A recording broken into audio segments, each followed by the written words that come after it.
Kia ora and welcome to the Beer Jug Beer Club Drink Along, where every week we discover a new beer. So that is a beer that's new to us, that hasn't previously featured in the Beer of the Week subscription.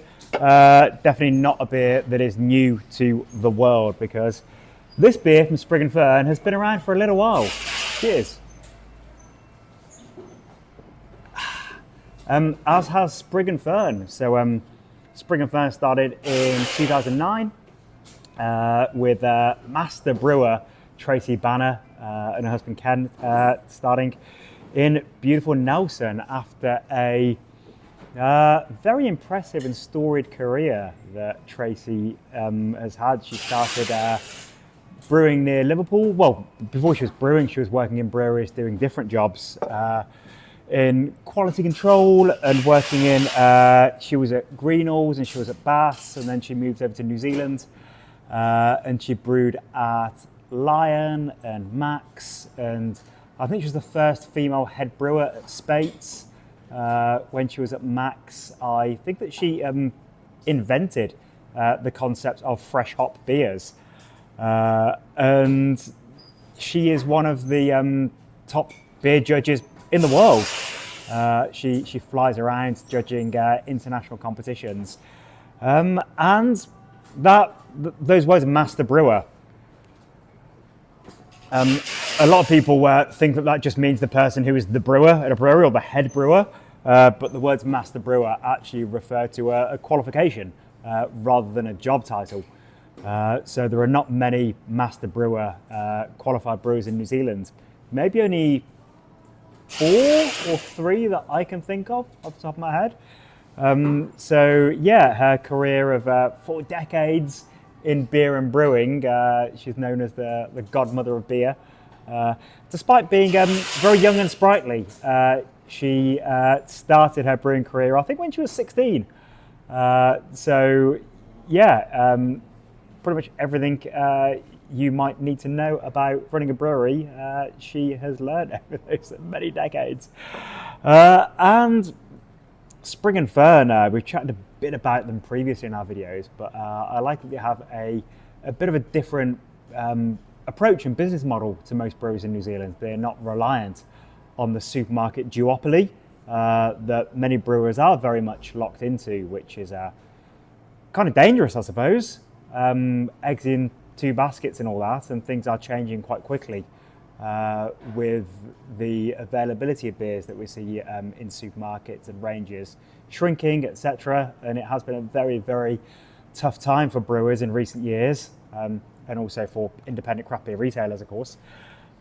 So yeah, the Sprig and Fern model is very robust because they have a whole bunch of Sprig and Fern taverns that are operated on, I think they're on a franchise basis. So actually Sprig and Fern don't own most of the taverns, but of course they are intrinsically linked to them, and that is a great way for Sprig and Fern to get their beers around lots of places, and also for the venues just to have a steady supply of innovative and ever-changing brews from a brewery that does a lot of great European styles, which obviously I'm very interested in. It's harder and harder to find unusual beer styles and rarer beer styles and historic beer styles.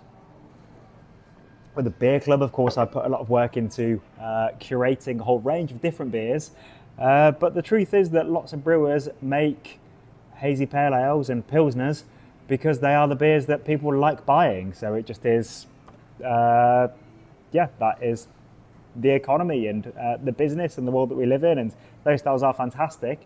And there definitely isn't a big market for box. So I'm glad that there are some breweries that still do make varied and interesting styles like these. So this beer is the G.O.A.T. It's a Doppelbock. And it is a beer that has been around for a while from Sprig and Fern, and I was just admiring the can because obviously G.O.A.T, greatest of all time, and if you have a look at the side of the can, it is just a wash with trophies and medals. And they're all trophies and medals from 3 different competitions, plus Untapped. So if it were a beer that were entered in more competitions, it would have many, many more trophies and medals attached to its name. But it's a beer that's just incredibly well made. So what is a bock? What is a doppelbock? A bock is it's a strong dark lager. And its origins, like so many styles, are kind of lost in the mists of time, but probably connected to the town of Einbeck in northern Germany, and a beer that became popular because it travelled around Europe with the Hanseatic League, and it's a beer that was lagered and would have travelled well, I suppose. It's a beer that would improve with age. It wasn't it's not a fresh style that sort of loses its essence and energy with age. It's a beer that will become more robust and interesting, and layered as it travelled around in ships in barrels, thanks to the big bready malt profile. So, dark lager. It is bottom fermented. It is lagered, which means it's cold conditioned for an extended period, and it's made with a bunch of different coloured malts to give it real character. I said it's bready. You're just getting so much flavour from the malts in this beer. You're getting woody character, you're getting kind of berries, you're getting vanillins. I don't know if that's a word, I just made it up maybe. It is almost 8%. But you're getting just a lovely range of warm malty flavours. But it is lagered, so it is a beer that has a clarity of flavour, and it has a dry finish, which keeps you coming back for more. So I suppose it's counter to a beer like I suppose something like a Scotch ale might be its ale twin. But being a lager, it's lighter bodied, it's easier drinking. It has that crisp, dry finish that just keeps you wanting to swig more of it. The style, of course, travelled around thanks to the Hanseatic League in Europe, and became popular in Bavaria. So these were all different kingdoms. This was centuries before Germany became a country. So the beer dates back to the 1300s, the style. Although it would have tasted pretty different back then. That was way before Louis Pasteur isolated brewer's yeast or anything like that. Like with all things, it's evolved with time.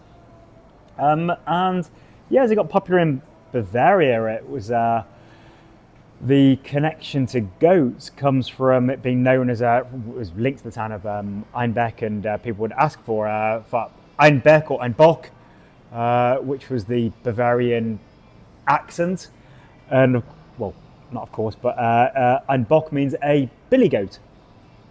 So in the days before lots of people could read, signage in shops and taverns and everywhere around Europe, stuff was denoted by pictures. So if you saw a picture of a billy goat hanging outside a tavern, that was the sign that they had some lovely dark lager inside. Strong dark lager, no less. So you've got your Bock beer, your Doppelbock, which is just a double strength, really. Well, not double strength, but higher strength. So that is what this beer is. And yeah, it is a thing I love about, I always waffle on about the history of humans and culture and society as they connect to beer. But I do love that even modern brewers brewing all over the world these days, if you're making a bock, generally you stick a goat on the label. That is a thing that brewers generally do conform to, which is really, a cool connection that takes us from this moment in December here in Aotearoa, drinking a lovely beer from Nelson, from an English immigrant, all the way back all those centuries to those brewers in the 1300s in northern Germany. Anyway, that is quite enough for me. I might get more incoherent as I continue drinking this beer, so I'm going to wrap it up here. Brilliant work. I know I've mainly talked about how wonderful Tracy is, but clearly the whole team at Sprig and Fern are doing some really fantastic stuff. And I love getting their beers in. They're bitter as a beer that I really enjoy. Their modern styles are great. Their Italian Pilsner I had recently was delicious. Their Hop Flake, hazy pale ale, I think it was, that I had recently with nectar on was very, very impressive.